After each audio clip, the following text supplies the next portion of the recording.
What's up, everybody? Robbie T here, and I just wanted to check in and show everybody what my 2020 rod and reel arsenal is gonna look like.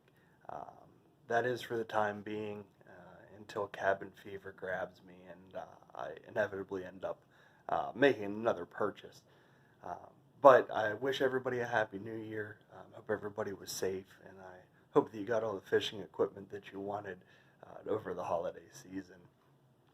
But today, what I'd really like to do is just briefly take you through the three spinning rods that I use, the six casting rods, and I've built this over about the last 3 years of getting back into fishing, particularly bass fishing, pretty seriously. Now, this is not a video that's going to be full of high-end equipment, but it is going to be full of product that I've done my homework, I've done my research, I've caught all the sales, I've managed what I could on the budget that I have.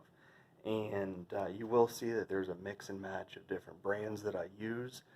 I am not promoting any one particular brand over another. There is a lot of really good quality equipment out there that you can get if you shop and you shop smart. So without anything else, let's go ahead and dive into it. We'll do the spinning rods first, and we'll go ahead and we'll take these just from left to right.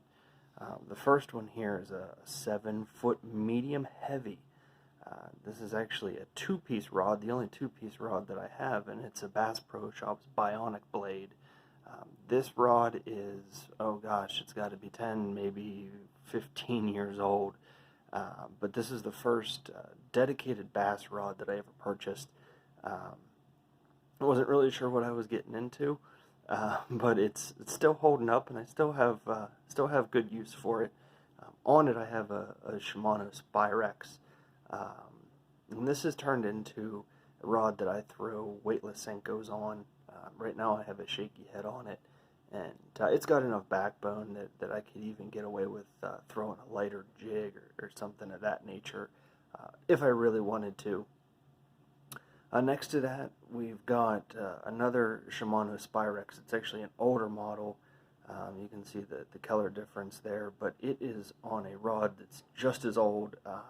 That's a Berkley 1, and I would love to tell you the specs on it, but they have rubbed off apparently. Just guessing, I'm going to say it's a 7-foot medium. Works really great as a drop shot rod. And then the final one on the right, that's a Shimano Sedona. I have that paired up with a Daiwa Airdex, and another one that I did a lot of homework, a lot of research on. I was a little skeptical at a rod at that price point. I believe it was about $55, and I got it on sale for even less than that. But it is a 7-foot. It's a medium light, and I use that for my finesse applications. Throw mostly Ned rigs on it, but I am excited to get it up to Presque Isle and see how it handles a smallmouth on a tube. That's going to be the real tester. But so far, so good. I'm really happy with that.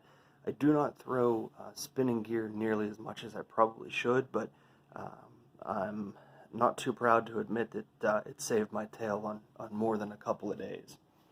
So moving on to my casting gear, this first setup I've found is kind of a good all-around 7-foot medium rod.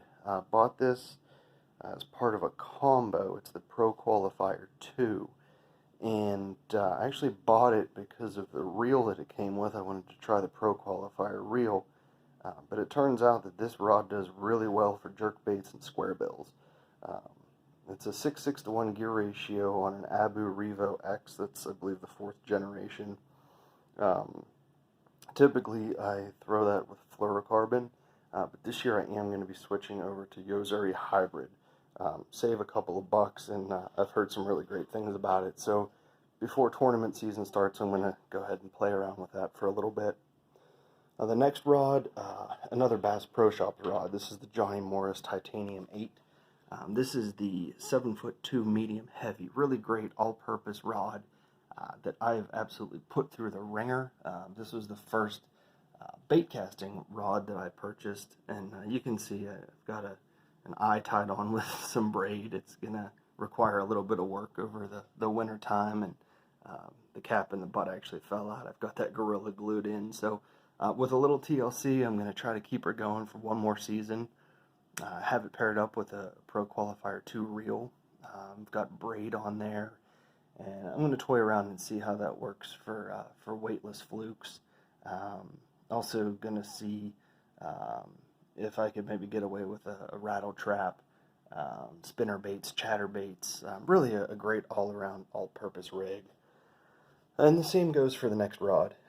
This is the Dobyns Fury 734C, which for Dobyns, that's 7'3".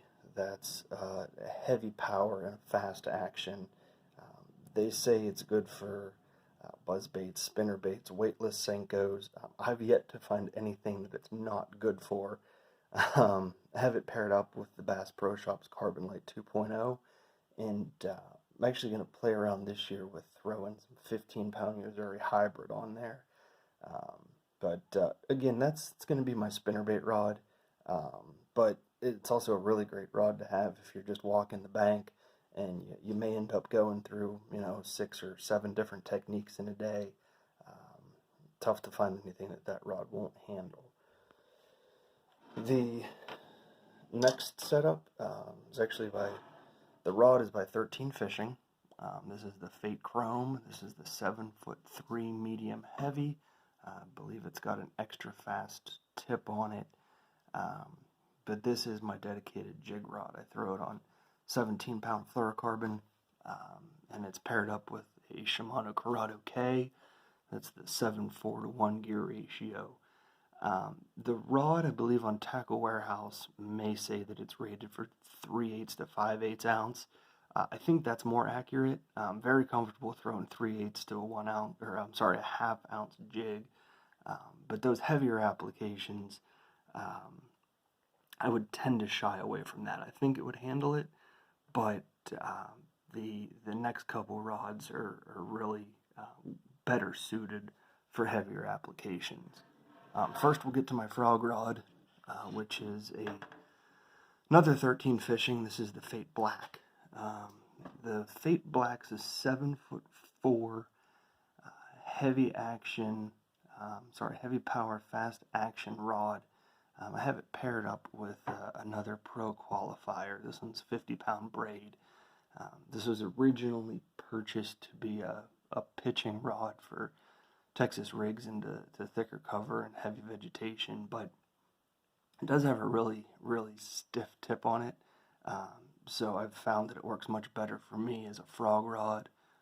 Also, we'll throw a Carolina rig on it from time to time, but that's 50-pound braid for where I'm at. 50 really does the trick.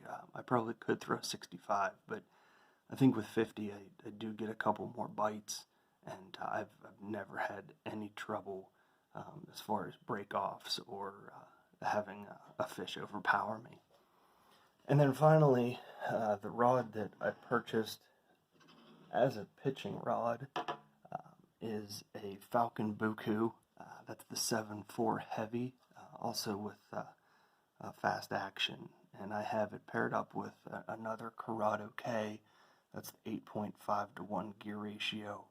50-pound braid, generally throwing that with a 20-pound fluorocarbon leader if I feel it's necessary, depending on what kind of cover I'm around. But really great rod's got plenty of backbone in it. It's got some tip to it too. So that's one that I tend to reach for it anytime it's on the deck. I can't put it down for very long. Throwing a Rage Bug or a Reaction Innovation Sweet Beaver or something like that on a Texas rig and a hunk of tungsten really is a solid producer in all the bodies of water that I fish. So anyway, that's all that I've got. If you have any questions, if you enjoyed watching this, or if I wasted your time, please feel free to let me know. I can do a couple more of these if you'd like, as far as hard baits, terminal tackle, basically going through my boxes and just explaining what I have and why I have them. But if you have any questions about the products, if you want to let me know what y'all are using going into the 2020 year, I'd be excited to hear that. And thank you for sticking around and wish you all the best. Thanks. God bless.